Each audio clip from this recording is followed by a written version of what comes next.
Yeah, with 2 weeks to go before the, I'm looking at you, eh? Yeah, with 2 weeks to go before the fight, kind of at the same point the boys are. We just want it to be done. We want to be at the stadium walking out. This is sometimes the hardest part of the camp because you're so close and you're a little fed up, you're a little tired, you're a little stressed from all the training. Kind of at the point where we just need it to hurry up. But we're just going to push through this last week until we get to Melbourne, and then, yeah. But in general, like, I'm feeling good about the whole thing. Like, our preparation's been good, and I'm feeling confident. UFC history / this side of the world, like, what's it mean for you to have that 3 guys on the card, but then also the main and co-main event?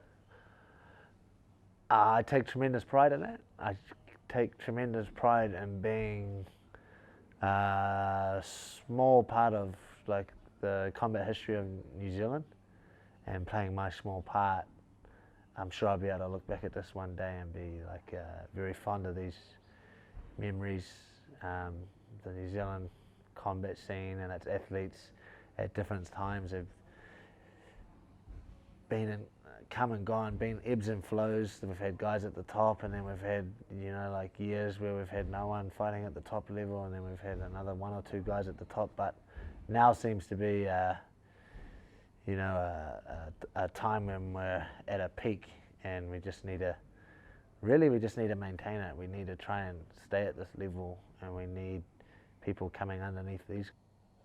For Israel, the training camp's gone really well. We started. He came off for the first time, big rest, a bit of a layover period where he just did actually pure rest. Went and visited Nigeria and didn't think or do any training at all. So when we came into this camp, we usually do 8 weeks, 2 months. But because of that big long rest, we did 12 weeks. So we had 4 weeks of kind of a foundation phase, building ourselves up aerobically and stuff. And so it's a long camp. It's been a long camp, but he had a very long, you know, productive rest before that. How do you keep him like grounded?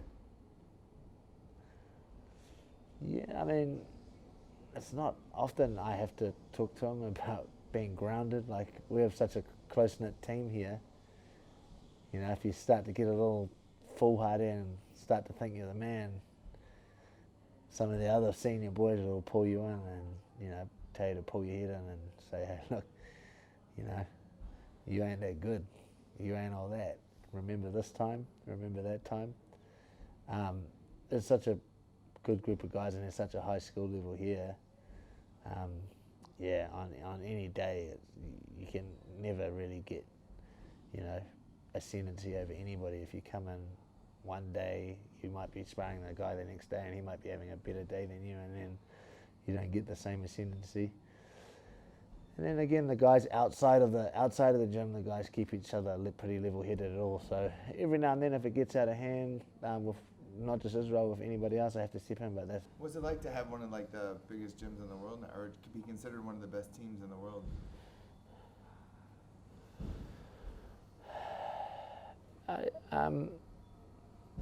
It's satisfying. It's satisfying because I always thought we could do it. I've said this before, I just didn't know if we'd necessarily do it in my lifetime or I'd be the person to do it, but I knew from early on we could do it. And now that we're in this position, it's satisfying. But with that success, you know, that brings other challenges and obvious challenges that you have to be able to maintain this. You have to be able to maintain this position. You have to stay at the top. And many things in MMA, I think, in different areas of MMA, I think the reason we are where we are is because we're leaders in some of those fields. And the challenge is to stay leaders in some of those fields. And that is such hard work. That's all the hard graft behind the scenes that the coaches do. All the analysis, all the talking with each other, all the testing. That's a very hard thing to do, but that's the next challenge, is to maintain this lofty position. Do you think that all those fights in a row like put like a toll on his body? I don't think it put a toll on his body. Like, we're pretty good and we monitor that really well. It didn't put a toll on his body, but it probably put a toll on his mentally. Having to pick yourself up that many times in a row against these guys, you know, like, these guys are the best at what they do in the world. They're just like Israel. They're guys that have dedicated their life to this. Like, you're facing another highly skilled ninja. Like, it's to pick yourself up mentally and to take that challenge on over and over again in quick succession can be really mentally draining.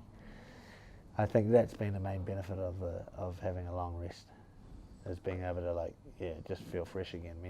Yeah, I believe momentum's got a lot to do with it. I believe that if you want to be successful in this sport or in combat sport, and especially in UFC, the way they do their marketing, then you have to be very active. You have to fight constantly. I mean, after this, we'll sit down and reassess everything. But I'm expecting Israel to fight frequently. Why not? You're limited. Like, what else are you gonna do? Like, what are you gonna do?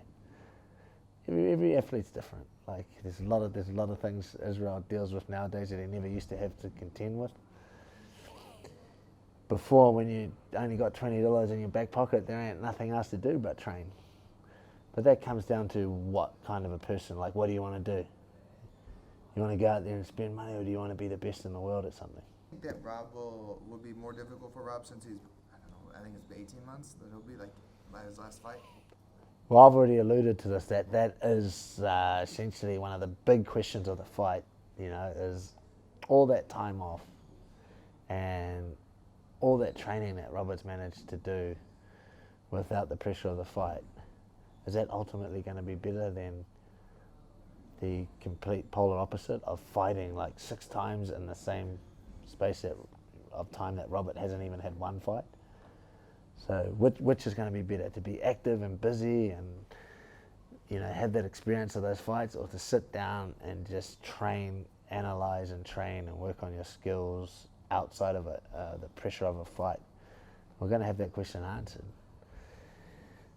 And I would never wish it, like, it would be very difficult for Israel to have sat out more than a year and go into a fight of this caliber.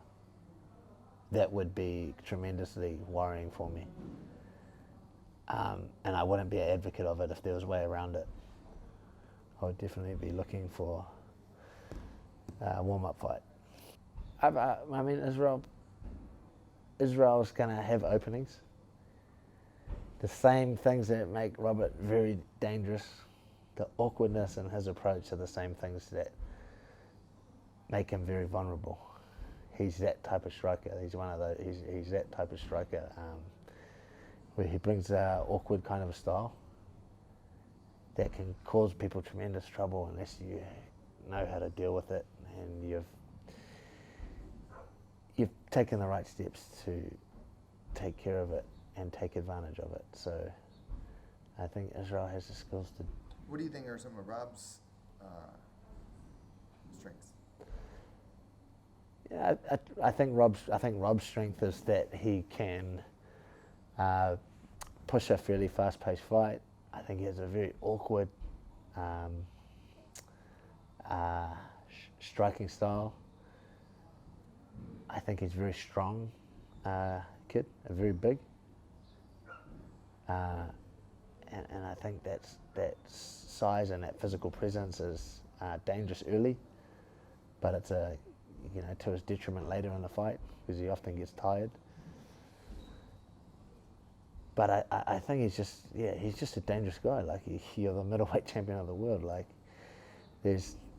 you're a bad man, and we've just taken care of every single aspect of Robert's game that we can, and we're trying to impose our game on him as opposed to worry too much about what Robert does. What about the crowd? Do you think the crowd will play an effect?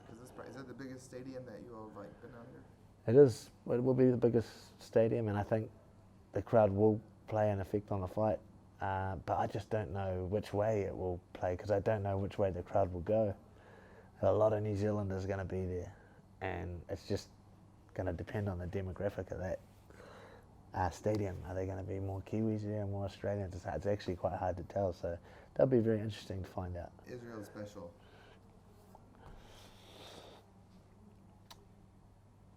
I mean, I've said this, I think I've alluded to this before, but what makes him special is that he had a belief in himself and his skills and what he could do, and he had the commitment and the dedication to do it, to follow through from an early period in his, from the start of his career.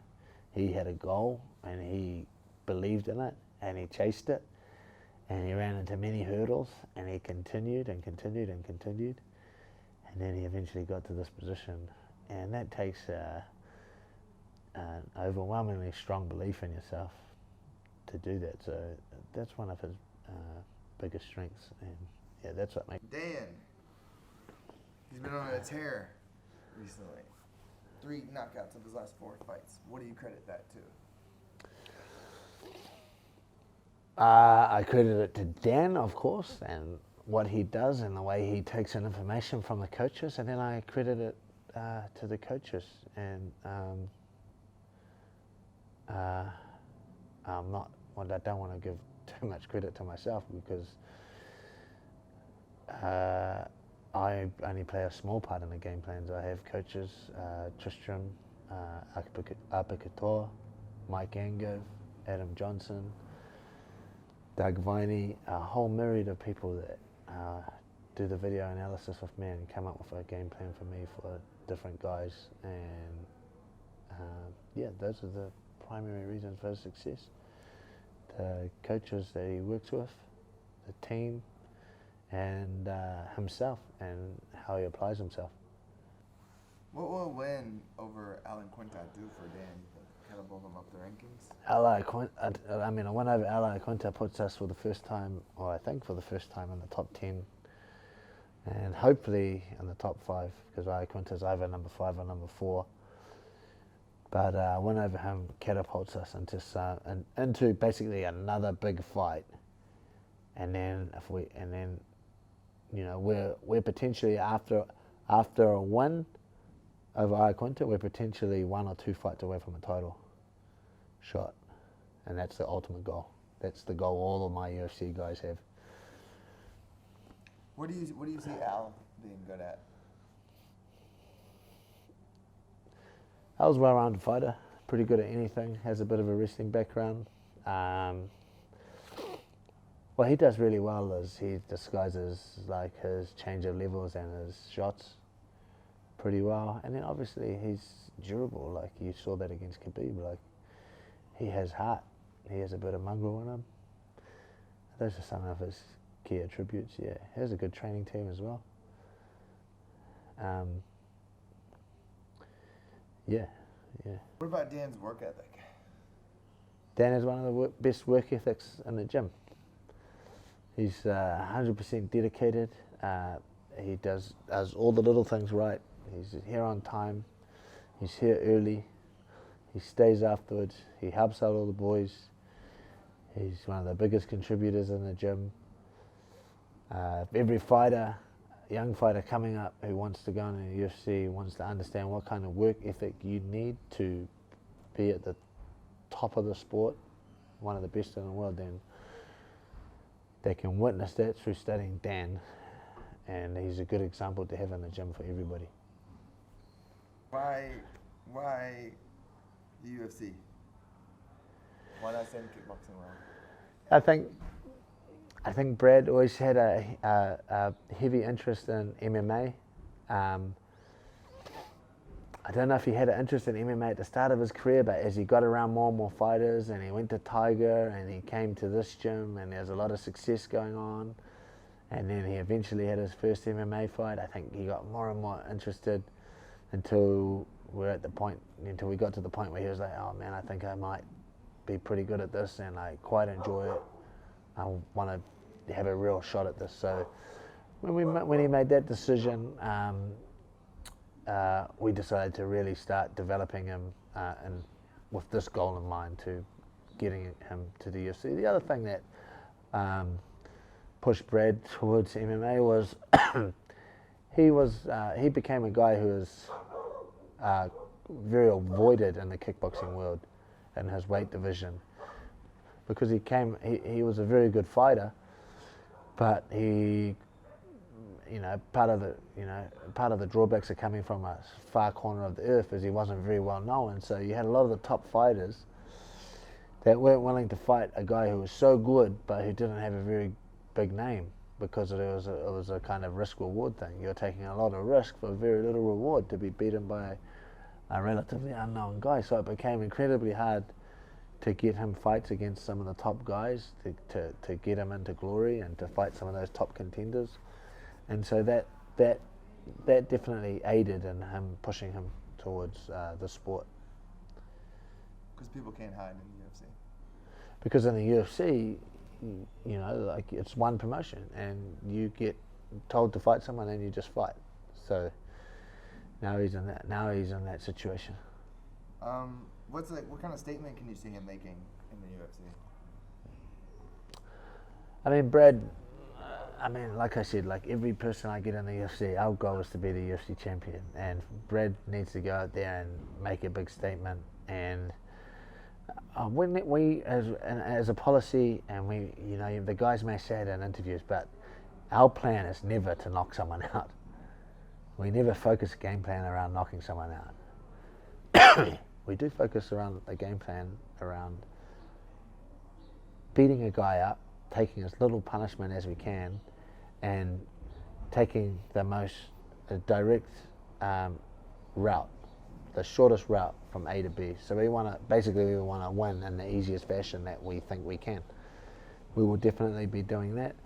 I'm looking for Brad to make a statement, either by having a convincing win, or if it so happens that an opportunity comes to finish the fight, then obviously he will take it, but that's not going to be the focus of our game plan. So I'm just looking for him to have an excellent fight. How do you think this fight will go with Jamie? You know much about him? I do know a little bit about Jamie. He's fought one of Brad's teammates, Alex Volkanovski. He's a local guy. He's coming in on short notice, but that doesn't mean nothing. Like, we don't, for all we know, he could have been fit if he's a true professional. He's got no excuses. He would have been fit and ready to go. He's going to make the weight, and he's going to show up, and he's going to show up to, Brad's had less MMA fights, but it's a much bigger name than Jamie in this part of the world. It's an excellent opportunity for Jamie to come in and make a name for himself. And he's going to be very dangerous, and you can never, I think he will be slightly favoured as the underdog, and underdog's always dangerous, so we're not taking him lightly. So Jamie's going to bring it, I know that.